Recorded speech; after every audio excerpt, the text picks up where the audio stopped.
Welcome to another episode of B2B Startup Growth.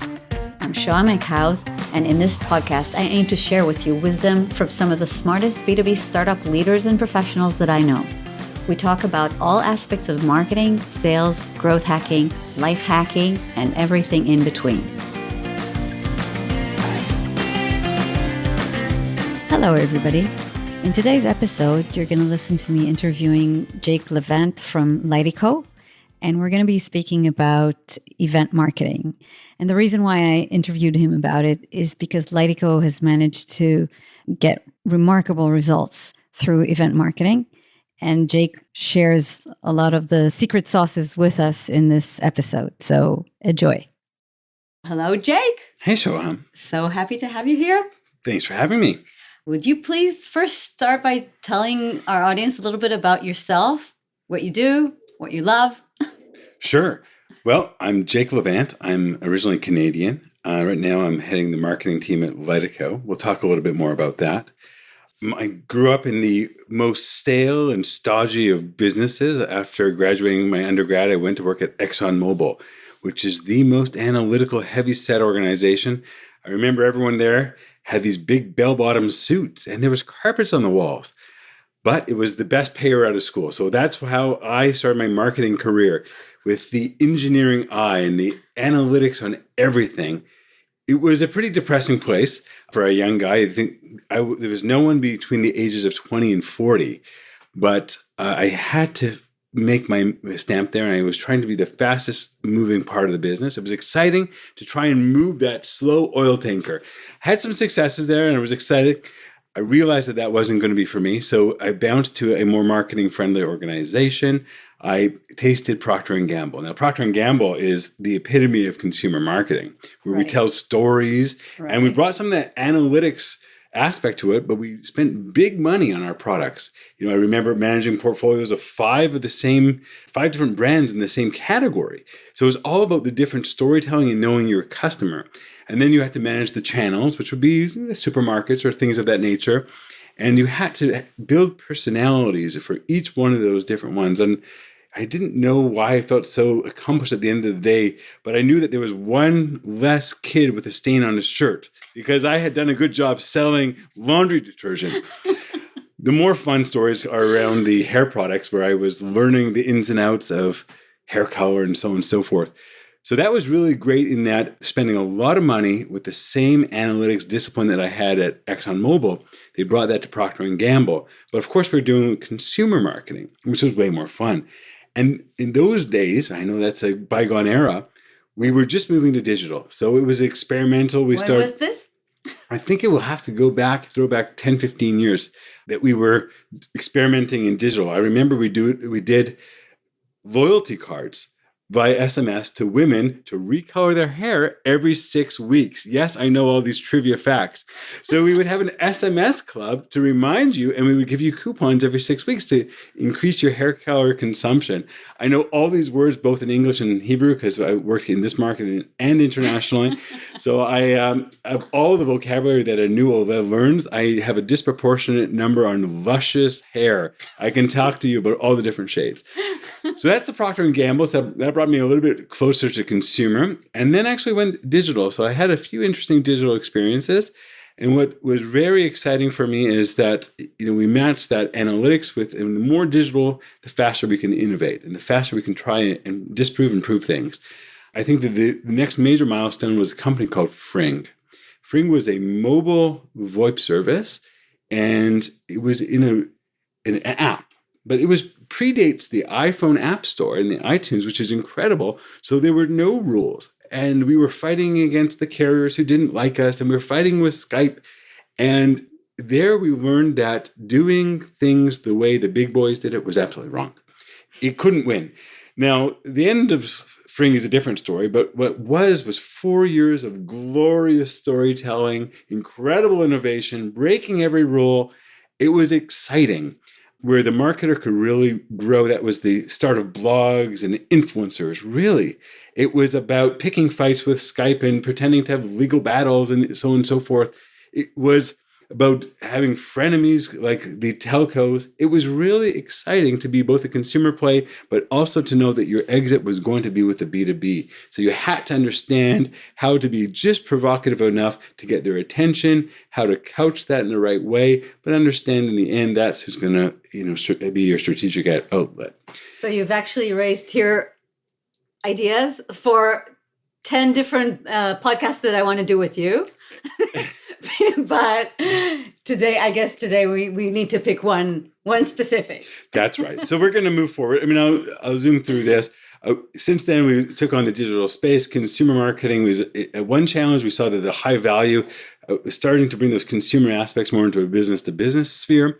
It's the combination of bringing a little bit of that pizzazz into a young company and thinking, okay, A, B, C, we're not going to make it to Z if we continue at this pace. So how does a consumer startup do it? How do they do it? They just said, let's start at Z. What does it look like if we get to Z, right to Z? And I think that that's a little bit of the nuance that, what we try and do in the teams that I'm building is think, well, can we fast forward? What does it look like where you don't have the firepower of all the big brands? So what are the things that we can do a little bit more clever, a little bit more aggressive, a little bit more chutzpah? And that's the history of bringing it from the young fighting brands, a consumer brand like a Fring, but still having that discipline of the analytics. And is this really creating the MQLs, the SQLs, and the sales and the pipeline? And so that's the dynamic we get when we're starting to build, what we'll say is a successful and aggressive marketing organization. So do you think that experience that you had with all these B2C brands, has it made you a better marketer for B2B today? Oh, definitely. And that's what I'm going to speak about. I know that we talk about, look, there's very traditional B2B channels. I think that some of the things that we put into the mix and that really differentiates the way we like to do it is to add that consumer touch. And, I've read everywhere that we're not talking to a persona, we're talking to a person. That person is a consumer and they have wants, needs.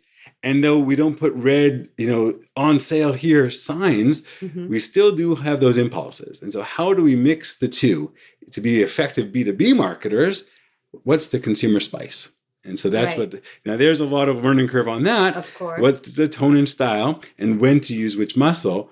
But I think that's the extra edge that our team has so that we come with that. That's beautiful. Everybody wants to have it. Not many companies can get it right easily. Right. And there's so many different forms and formats and media. I can't say that we've got it across the board. I do think that we put that spin on. We always we see the best in class and we think, what do we like about that? And then what's our angle? I don't think that this would copy and reapply. I think that you have to understand who you're talking to, what is their needs, and what's your spin, what's your tone, what's your extra little panache. And I think that's always where the challenge is, but we always are pushing for that. Ebooks. Does everyone write an ebook? Does everyone publish an ebook? Really? Do people read ebooks anymore? Really? I think from our data, they mostly swipe through them. I love that. So I think that swipe and squiggle and selfie, those are the things. So what is the new version of ebook? Well, this is going to get me onto a different tangent. Yeah, so let's save that for the next episode. All right. So okay. Better up. So before we dive into the topic that we're going to focus on today, please, to give the audience a context of the examples that we're going to use, tell us a little bit about your current company. Lightico is a must-have. It's a B2B platform. We sell to large regulated institutions like banks, insurance companies. And what we do is we simplify the way they discuss and transact with their end users. Oftentimes in these slow or legacy businesses, they ask customers to do outrageous things like print, scan, sign, come into branches, and this slows both their sales and their service. Our platform makes all those processes instant, digital, and mobile, such that direct to the mobile phone, a customer out playing with their kids, driving in their car, can manage any of these transactions. Imagine your insurance policy. How many pages were killed for you to sign up for that? Imagine when you apply for a loan, all the documentation that has to go to support that. How many branch visits when you went to a mortgage? All those things slow business, drive costs, and primarily because they're regulated and they're antiquated.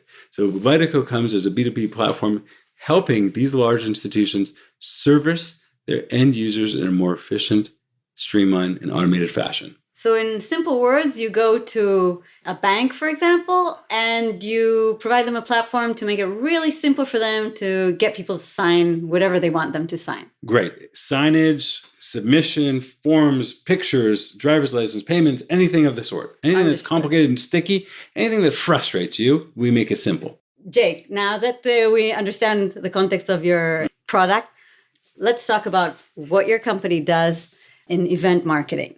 Sure. Give me first the high-level picture of what you guys are doing. Great. So we are speaking to a very senior exec in a highly regulated industry that it's very difficult to get a hold of them.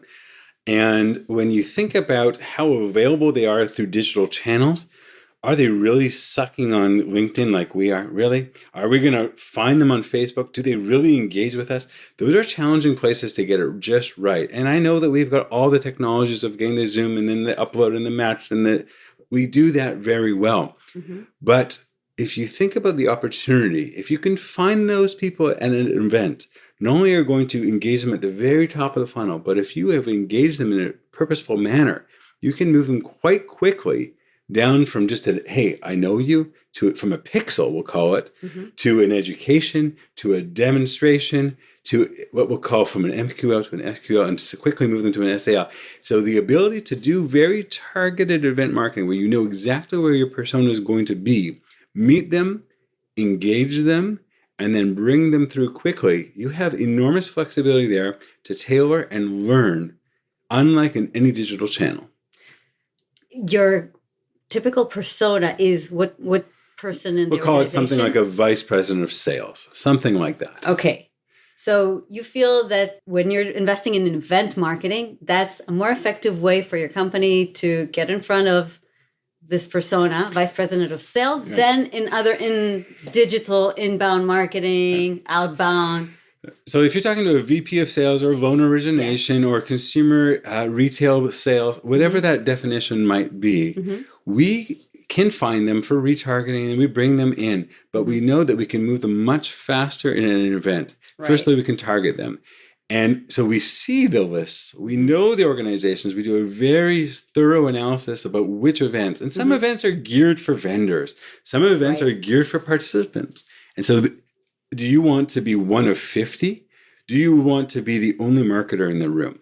Right. And typically, if you can get rid of all the competition and you have a way to position yourself and be in that association, not an event and not a conference, then you are left alone with your target audience. And it's just up to you, and you have to engage them directly. So that's the dream event of every marketer, to be there alone without their competition. So how do you tell us some ideas? How do you choose the event that allows you to become the only vendor there? Great. Well, if you do not know where your customers are going, then if you don't know where they read and which events they go to, who they seek advice from, some people really consume digital, and that's where most are in our circles.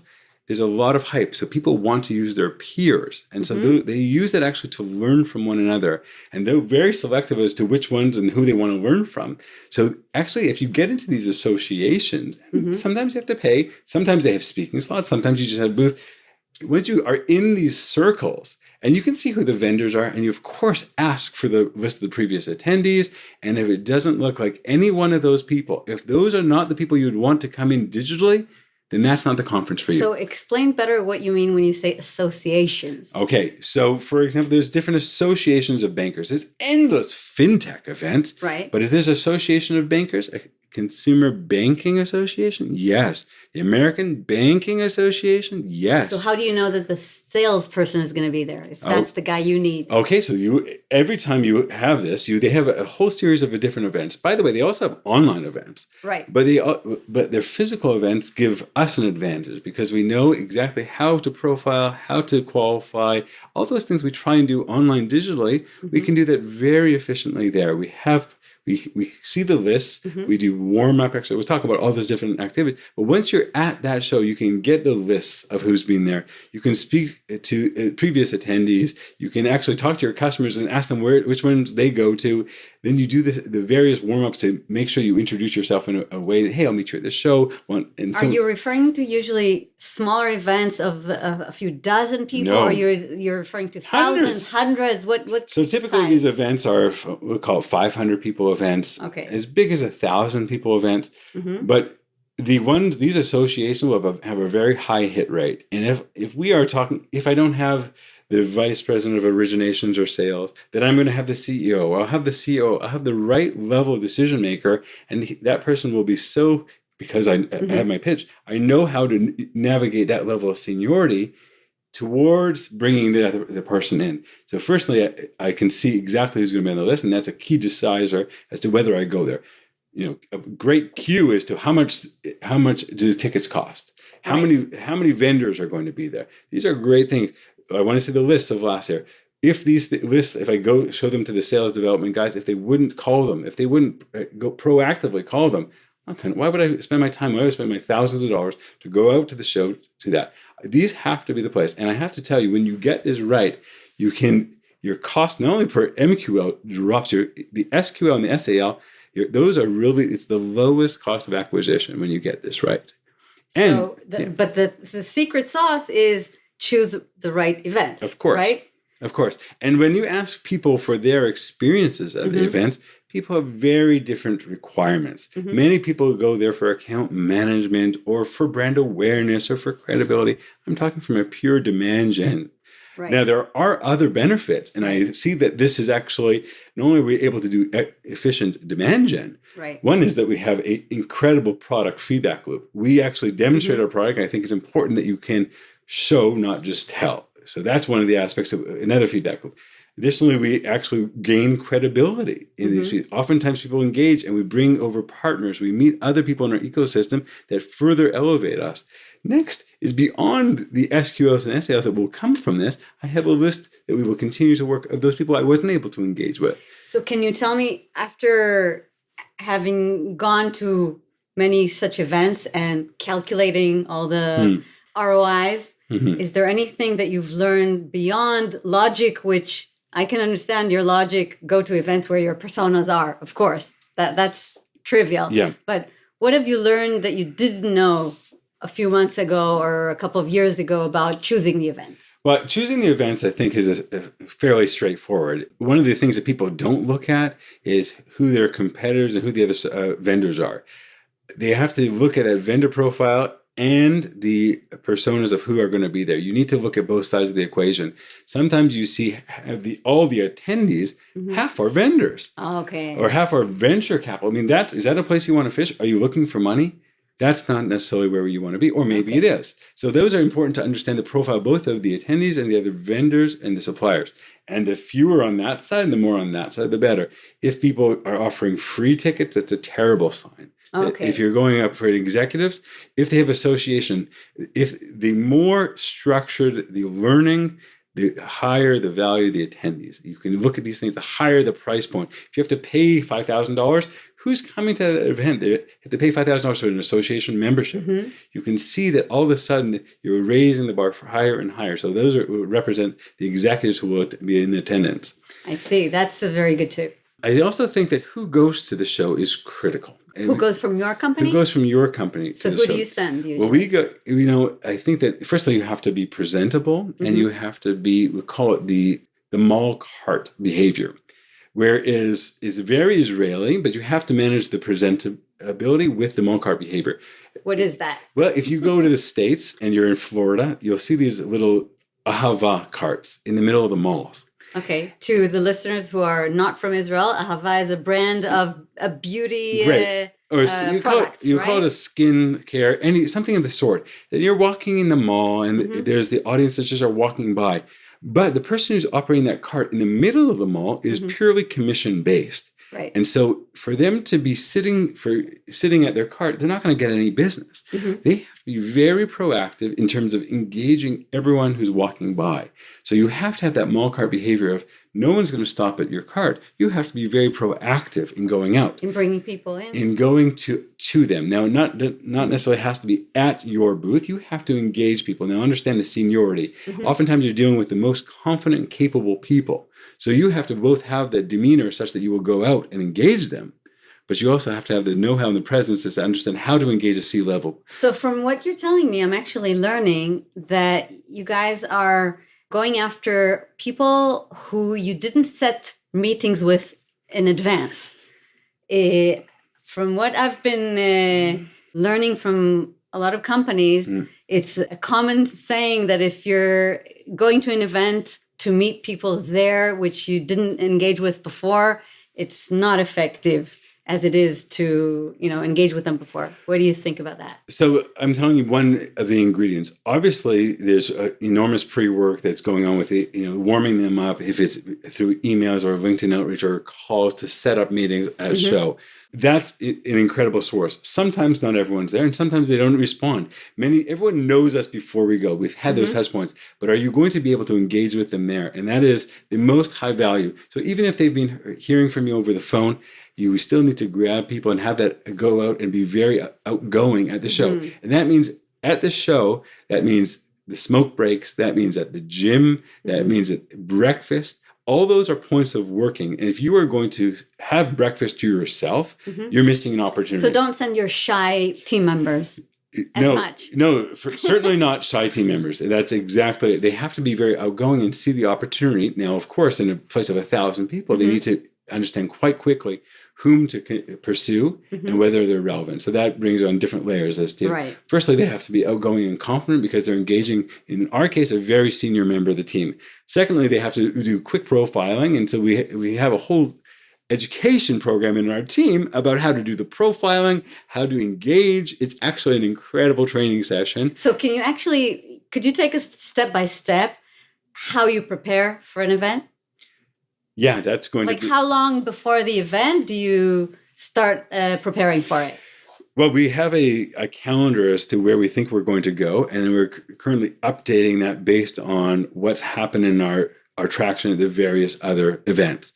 So we have it looking 6 months out. We close things typically 4 months. We try and do 4 months in advance. We're just a growing company, so we're trying to add more and more, but then we have this learning curve as to was that effective and were those sales actually conversion and so on and so forth.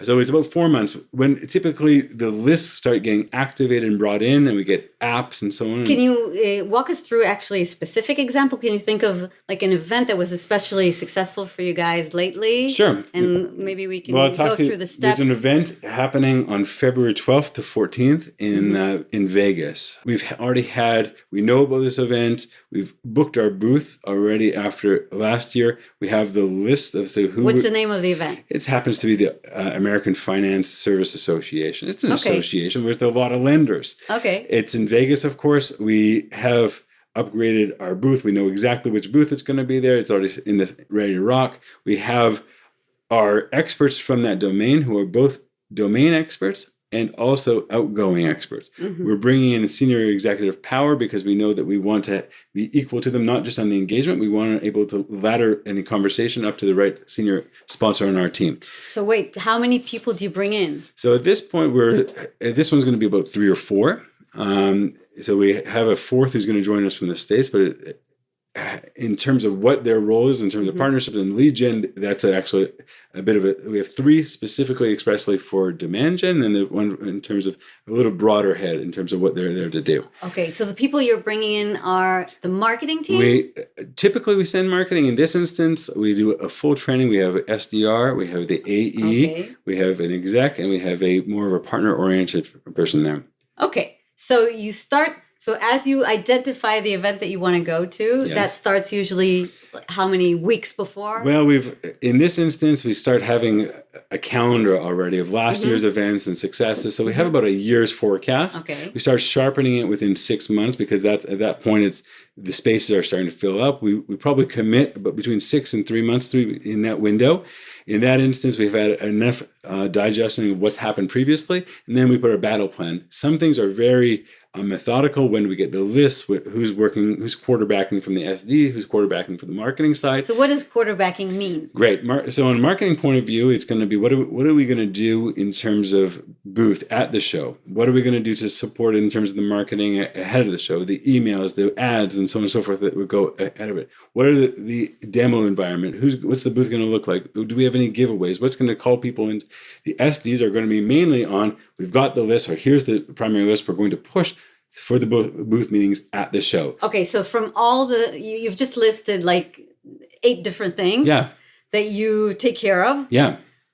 Out of those, can you mention like something specific that would be non-trivial, maybe to share with the audience, maybe things that not everybody does? I don't know if everyone does it, but if they have lists and previous year's lists, you can't buy it from a third party. There's no such thing. Either in associations, you typically join the association, and some of them give you lists. But can you join the association if you're not a lender can you join an association of lenders if you're not a lender? Yes. Oh, really? So we are a supplier, and we are, in this instance, yes. I don't know if the answer is not always yes. Okay. But you can actually find who's on the board of this association, who's speaking at these events. You can already start pulling down the people you want to engage with. So either you get an express list because that's what comes with it, and some associations do that, but oftentimes they make themselves known. They have member committees. Okay. And so they identify themselves that they are charging up this initiative and that initiative. And so they want to be identified. They are the spokespeople. And those become either your influencers or gatekeepers, or they can unlock different businesses directly.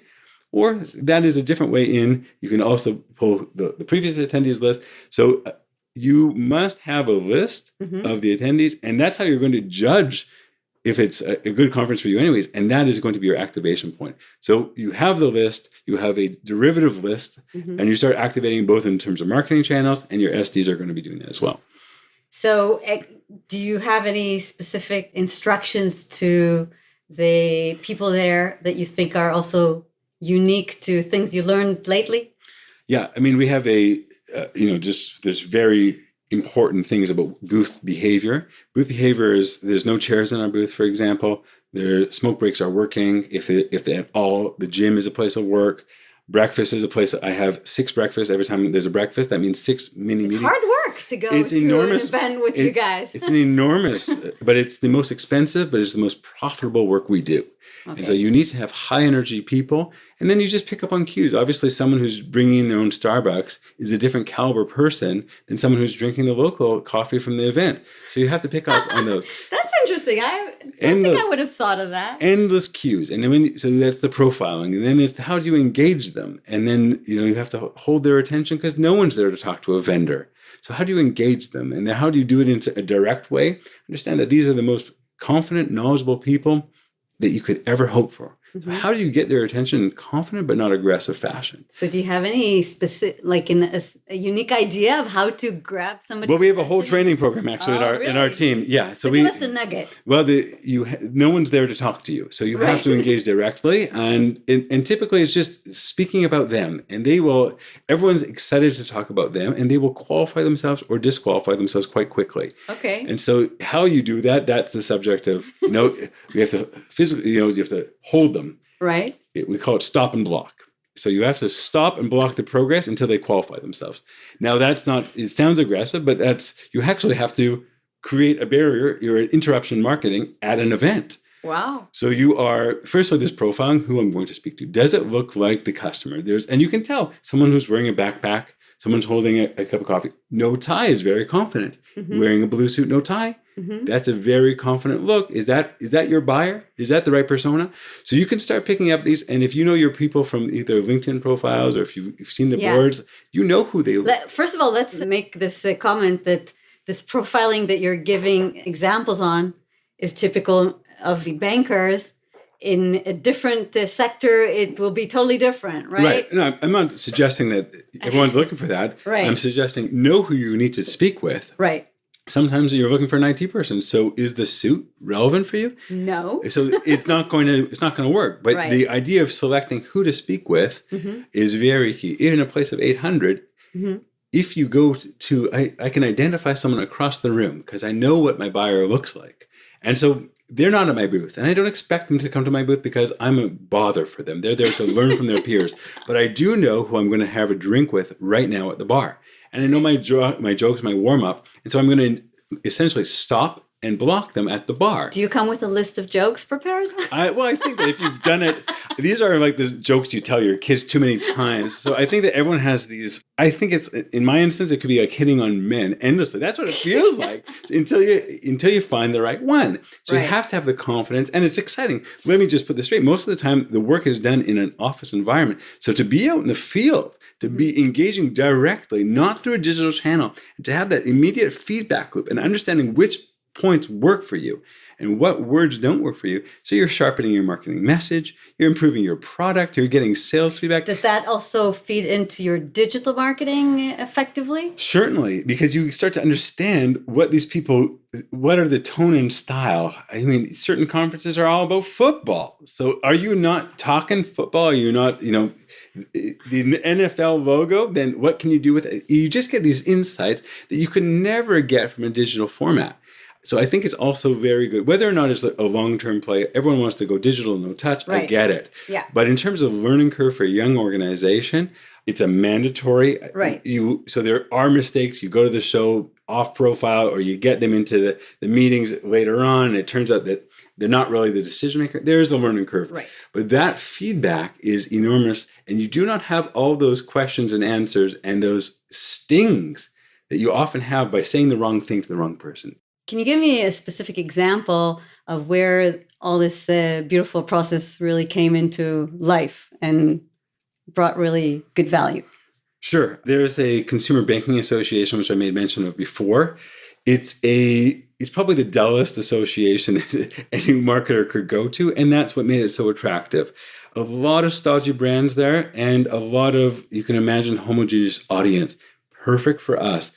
I would have to say that while there were other vendors there, we were the only real marketers there. So what was the event? It's called the Consumer Banking Association. Okay. It's the banking get-together of how are we going to, as a banking, do better? How are we going to service the audience better? How are we going to deal with regulation better? How are we going to deal with the underbanked? How are we going to deal with... So you say it's dull? Because startup companies wouldn't think of that. They would think it's not flashy, it's not cool, it's not innovative enough, right? But it's perfect for us. Okay. So it's perfect. And I think that this is exactly our decision maker was here. It's an association. You have to buy in to be a part of this. So we bought in.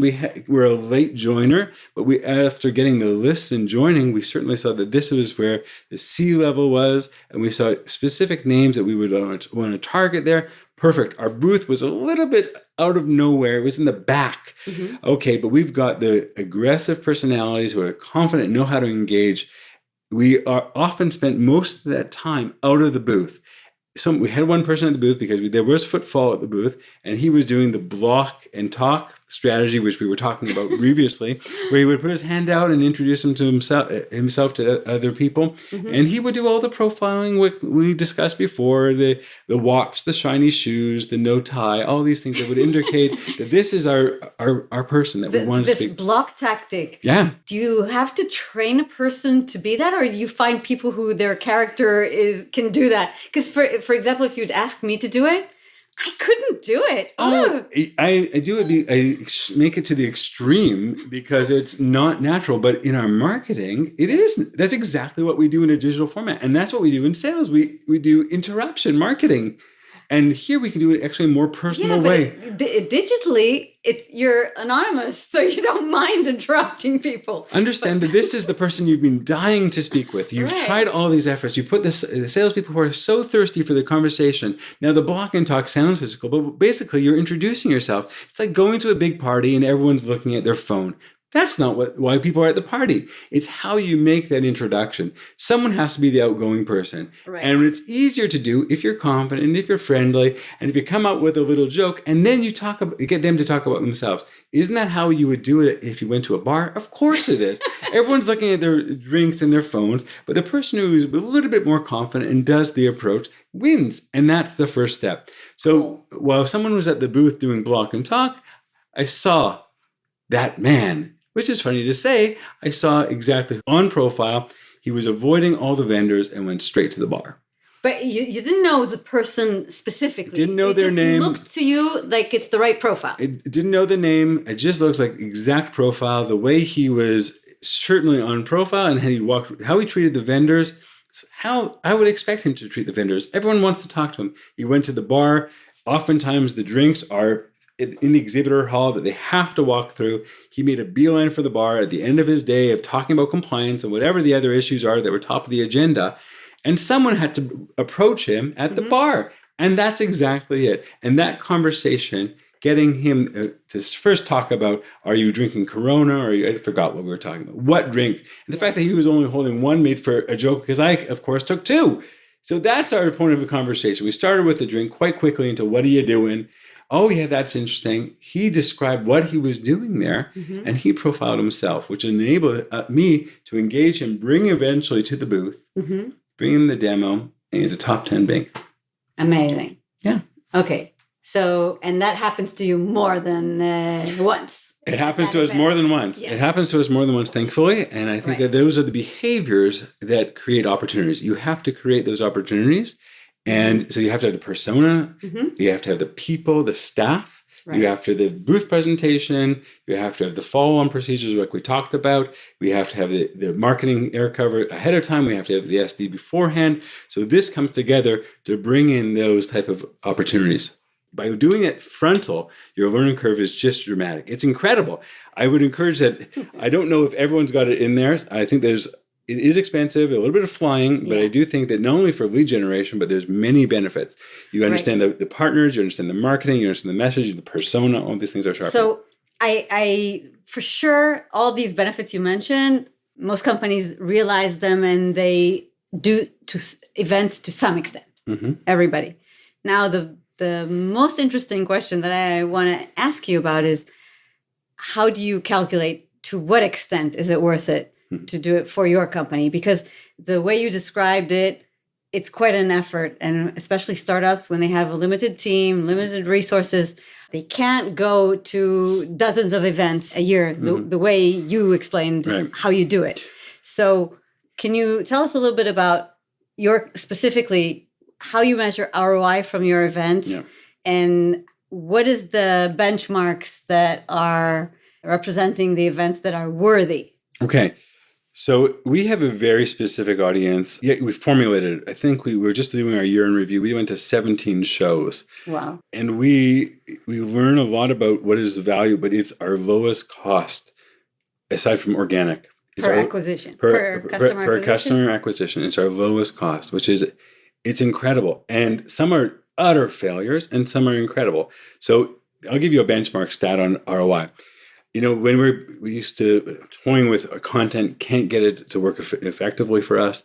There's lots of try this and try that. Let's call it an MQL for $300. $300 for an MQL, for marketing qualified leads. Yeah. Now, when you go to a show and you are engaging the right prospect, we don't call that an MQL. It's not just someone downloading an ebook. We are engaging with them about their specific pains. Yes. They're seeing our solution. They're speaking up, saying, I want to learn more. So we're going to call it an SQL or an SAL. Okay, so that's to be discussed. Right. We'll call it an SQL. Okay. We're coming in at $500 for an SQL. Are you going to tell me that you're going to get a 2-to-1 conversion on an MQL to an SQL? No way. So you want to talk about ROI. So if you're seeing numbers like that, let's say you're getting SQL 500. at what point does it break? People, I have friends who are doing requested demos. They're willing to spend $1,000 for a requested demo on a LinkedIn type of product. Now, what's the follow-up? Are you converting those into real engagements? From the companies that I've seen, the problem is getting an SQL for $500. They'd love that. Yeah. But there's just the physical limitations to how many events they can do per year. Yeah. Sometimes in terms of their team, how many events they can accommodate because they have other things to do. Right. And the second thing is in specific industries, it's sometimes difficult to find these targeted events. Right. So we're fortunate that we play across several industries. Right.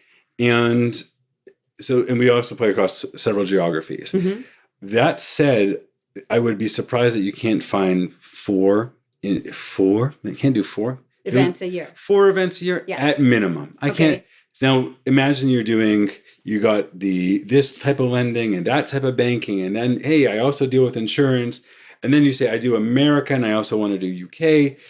And then you start seeing partners and who other people are playing. So you can see how you can find different ways in. Now, not everyone's going to be a winner, but you can certainly see that if you operationalize it, it's not the difference between doing 4 events and 14 events is not so significant.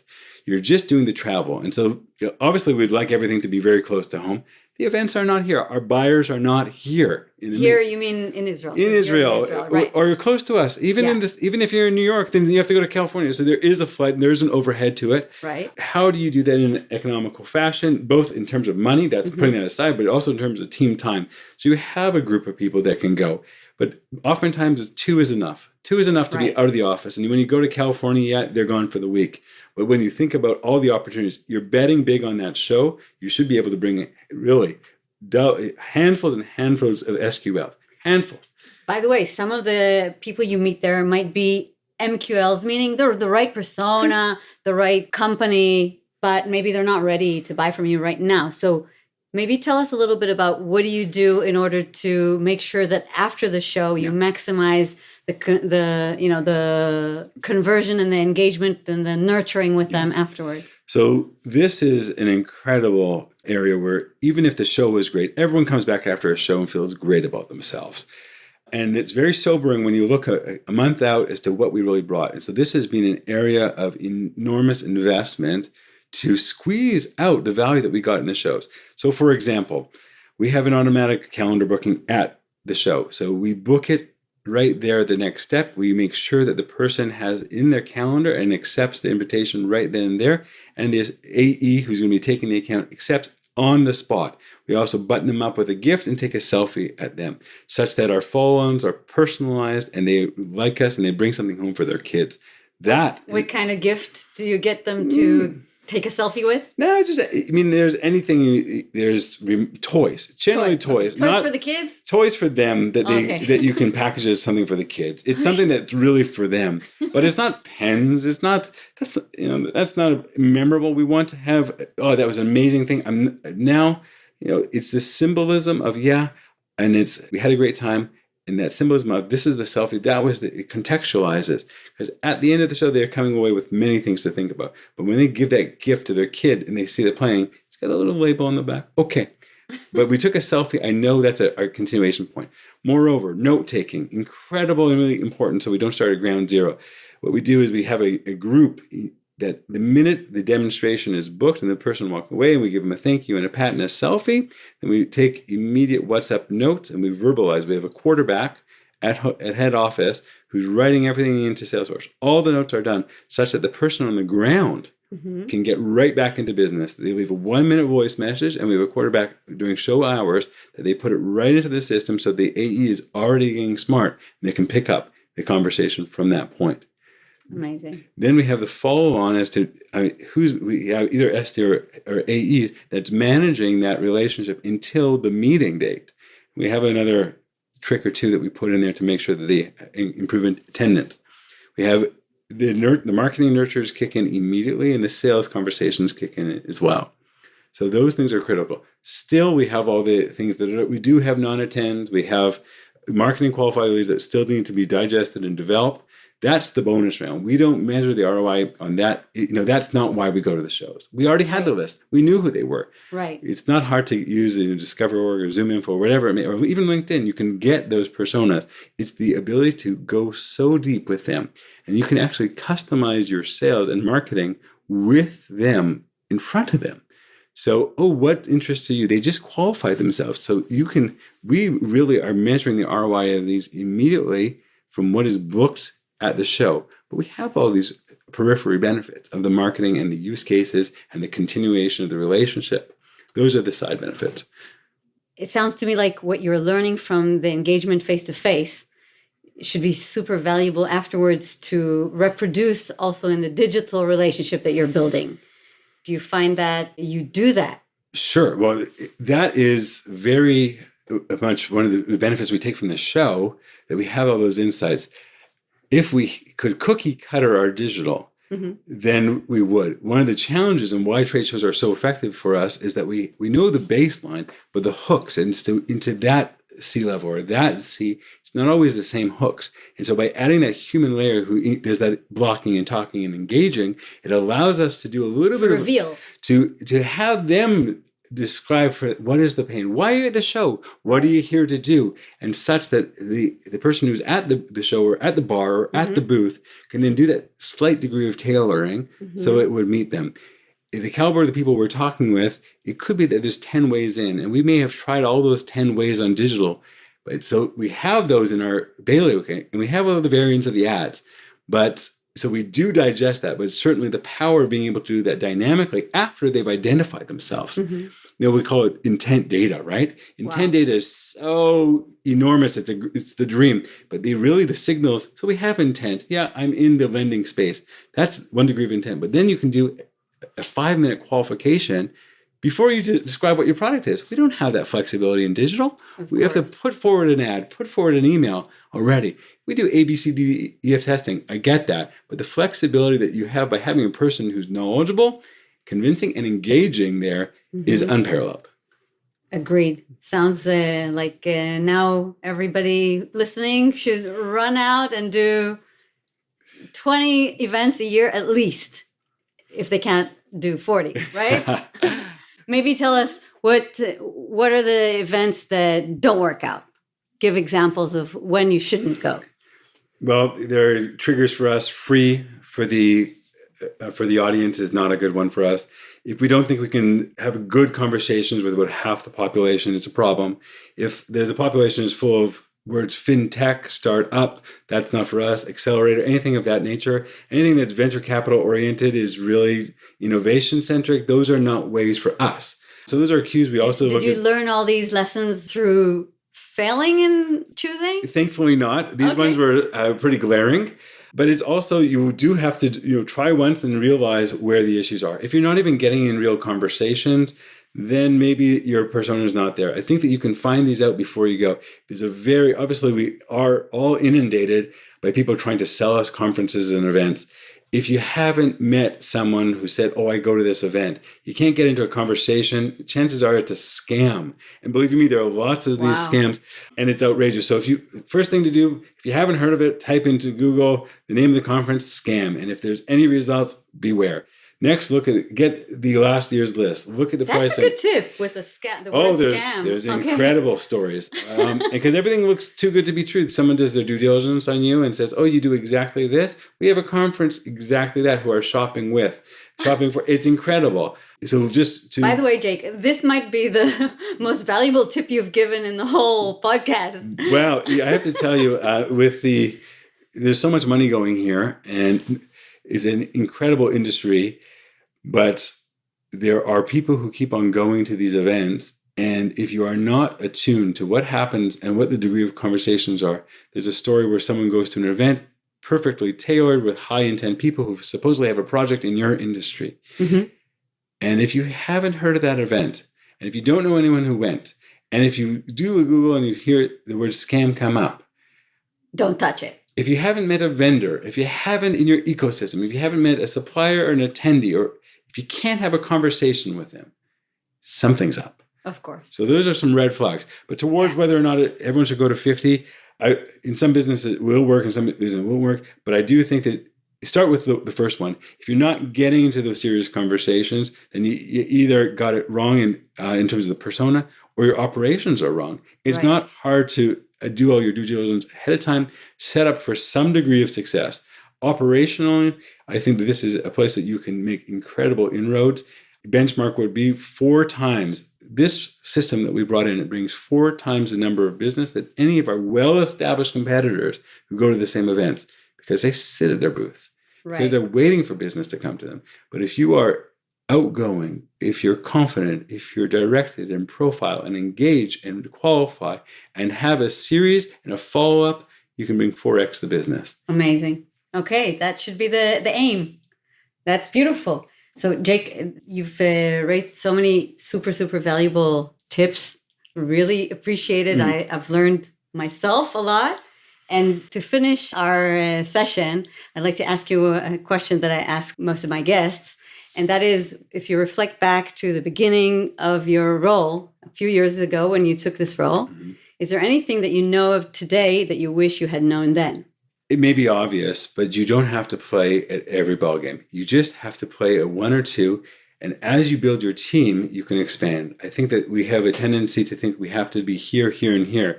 As a VP marketing, you mean? As a head of marketing, as a VP marketing, you have to realize that you can drive significant success with a few engines. You can have 2 engines, 3 engines, and everything looks shiny. I think that as you grow, you will add more. But if you get 1 or 2 winners, and then you can do the tight circle innovations, that we do all that consumer innovation. How do we make our trade shows not 4x, but 5x? How do we make our ads, if that works for you, or if your SEO is working for you? Focus on those 1 or 2 engines. I think that oftentimes, if you bring too many things into play here, if you're trying to play across too many fields, you will produce that ebook. You will have that blog. You will have a dysfunctional trade show campaign. You will have poor PPC. You will have poor everything. So choose your winners, you early signs of gold, and double down. And then just park the other ones. If you wanted to have an experimental budget, put it outhouse. Give it to an agent. Let them do the learning curve. Let them prove and disprove quickly. But know that you can build a significant business on a few engines. That's a very good advice for life, not just for marketing, right? Focus on a few things, do them well. Don't try to do everything, right? Yes. So I love it. Good. Thank you so much. It's been such a pleasure. It's a pleasure speaking with you, Sean. And I hope I'll speak to you again on the other topics that we're already hinting on. Looking forward. Okay, bye-bye. Bye now. You've been listening to the B2B Startup Growth Podcast, bringing you the latest wisdom on marketing, sales, growth hacking, and life as a startup leader. I'm your host, Shoham Eckhaus, and if there's a particular topic that you'd like me to cover soon, please reach out to me on b2bstartupgrowth.com and let me know.